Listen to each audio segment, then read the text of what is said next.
Josep Culoncas, un lunes más, muy buenos días. Buenos días, ¿cómo estamos? Muy bien aquí, bueno, pues con frío, lo típico del mes de febrero y con ganas como siempre de escucharte, porque hoy ¿de qué nos hablas? Mira, hoy hablaremos de dos conceptos que son muy interesantes y me imagino que la mayoría de oyentes no los conocen, que es sobre el almidón resistente y la resistencia a la insulina. Caramba, Hala. cuéntanos. ¿Qué te parece? Me he quedado sin palabras. Sí. Mira, ahora está en boca de muchos dietistas, estos dos, bueno, sobre todo los dietistas hablan más del almidón resistente y los médicos y terapeutas más de la resistencia a la insulina, que son dos conceptos que están relacionados, ¿no? Entonces empezaremos por el almidón, ¿Sí? que recordemos que el almidón es un hidrato de carbono complejo, es decir, que está formado por átomos de glucosa que están unidos, ¿vale? Y esto hace que tenga una serie de particularidades.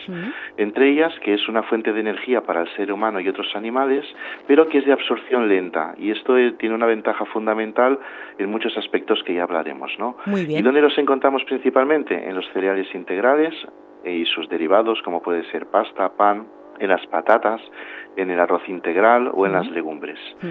Entonces, ¿qué ocurre con el almidón resistente? Pues que se ha visto que el almidón resistente tiene una serie de ventajas sobre nuestra salud, entre las cuales una de ellas podemos destacar, que seguro que a los oyentes le interesa un montón, es que a un plato que se ha transformado su almidón engorda menos. No me digas. Sí, te digo. A ver, esto digamos sería la ventaja menos importante, lo digo un poco de broma, pero que es real, ¿no? Entonces, ¿qué es el almidón resistente? Pues es uno de estos alimentos que hemos comentado, que tiene una estructura molecular, que en el momento de que se cuece y se enfría, cambia su estructura molecular y entonces cambian sus particularidades a nivel de metabolización, a nivel de absorción, a nivel de cómo funciona. Es decir, el almidón resistente lo que se suele hacer es que cogemos un cereal integral, por ejemplo, pasta, que el cual tiene que cocerse al dente. Si nos pasamos ya no funciona tan bien. O el arroz, que lo cocemos, o las patatas, o el pan incluso que hayamos comprado, y lo tenemos que, el pan no, pero el resto lo tenemos que hervir. Calentar.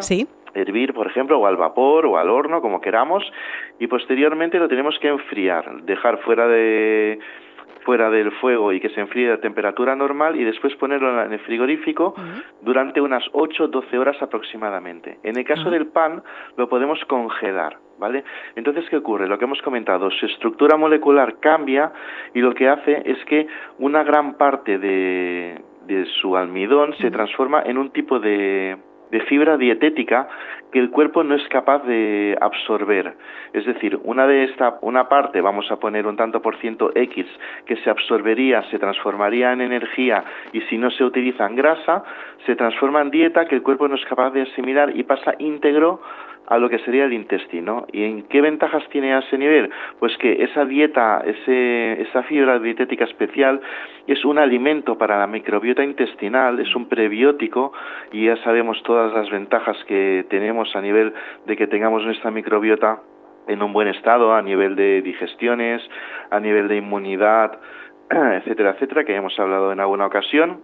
Ayuda al tránsito intestinal por su efecto a nivel de fibra en caso de ciertos tipos de estreñimiento, mejora las digestiones y hacen que sean más sanas, evita la resistencia a la insulina, que ya hablaremos ahora o en otro momento, y disminuye lo que sería la inflamación, porque tenemos que pensar que cuando un hidrato de carbono se absorbe muy rápidamente, porque sea refinado, porque no sea almidón, esto provoca un pico de glucosa en el cuerpo, que provoca un pico de insulina, que esto hace que se produzca una preinflamación sistémica de nuestro sistema digestivo y de todo nuestro cuerpo. Entonces, esto es un caldo de cultivo y da una predisposición a un montón de problemas.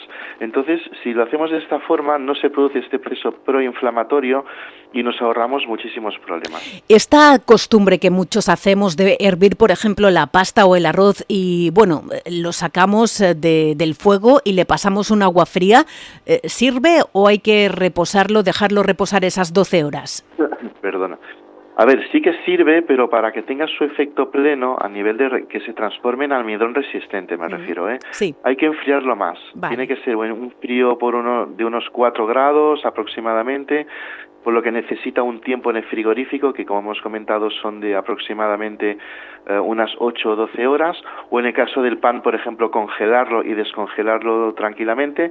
Cualquiera de ellos después se puede volver a calentar, o pues yo que sé, el pan podemos hacer después una tostada, o la pasta la podemos calentar en una sartén, o en el horno, o en el microondas, como queramos, y mantiene sus propiedades. En el momento de que enfriamos, por ejemplo, en un chorretón de agua fría, no da suficiente tiempo a que cambie su estructura molecular. Si dejamos que se enfríe, vamos a suponer, hacemos un plato de pasta, pues yo que sé, a las 12 del mediodía, y lo dejamos enfriar a temperatura ambiente, sobre todo ahora en invierno, que pasan unas 4 horas, y a lo mejor nos lo comemos a temperatura fuera de nevera sobre las 4 de la tarde, que han pasado unas 4 horas, ¿sí? Un poquito habrá cambiado. Es diferente a si es un plato de pasta normal, pero para que, recordemos, tenga su mayor efecto de transformación a todos los niveles, tiene que enfriarse en frigorífico sobre unos 4 grados entre unas 8 o 12 horas o congelar en el congelador. ¿Qué más nos cuentas? Pues no sé si nos da tiempo de hablar de la resistencia a la insulina. Nos quedan 3 minutitos. Un poquito, vale.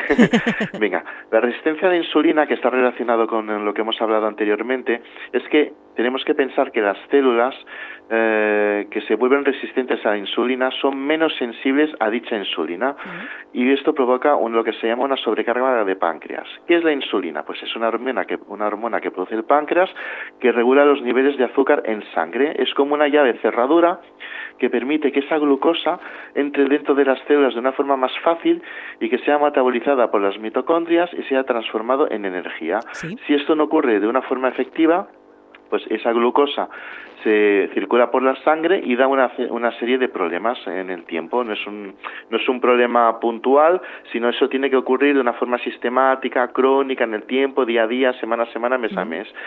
En primer lugar, esa glucosa excesiva resultante pues se acumula en forma de grasa, especialmente en el abdomen.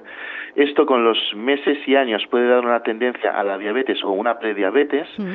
Se puede producir también una tendencia a lo que se llama un síndrome metabólico, que ahora también está en boca de muchos profesionales de la salud, que es un síndrome que incluye la hipertensión arterial, glucosa en sangre alta, grasa abdominal importante en abdomen y lo que sería un aumento de colesterol y triglicéridos en sangre. Y eso da una cierta predisposición a ciertas enfermedades, entre ellas las cardiovasculares. La resistencia a la insulina pues da, eso es lo que hemos dicho, ¿no? Un caldo de cultivo a que puedan aparecer disfunciones o enfermedades a nivel de corazón, hígado, riñón, piel, fertilidad, neuropatías, etcétera, etcétera, y provoca lo que se llama una inflamación crónica sistémica de grado bajo, que es que como que todo el cuerpo está un poquito inflamado siempre. Y esto a nivel de mucosa gástrica da muchos problemas, pero a nivel muscular, a nivel de hormonas, a nivel de sistema nervioso, a muchos niveles da pues una predisposición a un montón de cosas. Entonces ahora se está viendo que es muy interesante que en la alimentación cotidiana la microbiota esté muy saludable, que lo que comamos a nivel de hidratos de carbono tenga un índice glucémico bajo, es decir, que se absorba lentamente, o por su composición, o porque lo estamos transformando, como hemos comentado anteriormente, con el almidón resistente. ¿Sí? Esto hace que el hidrato se absorbe más lentamente, se metabolice más lentamente a nivel celular y evita que se produzca esta reacción con el tiempo de la resistencia a la insulina. Pues si te parece, ahora sí que sí, lo dejamos aquí, retomamos el tema que es muy interesante, pues en próximos espacios. Más información en AB Salud 971 39 31 85. En tu blog, os encuentran en la Vía Romana y con 2 S y T final. ¿Qué te parece? Perfecto, gran resumen de todo. Que pases muy buena semana, Josep. Igualmente, a todos y a todas.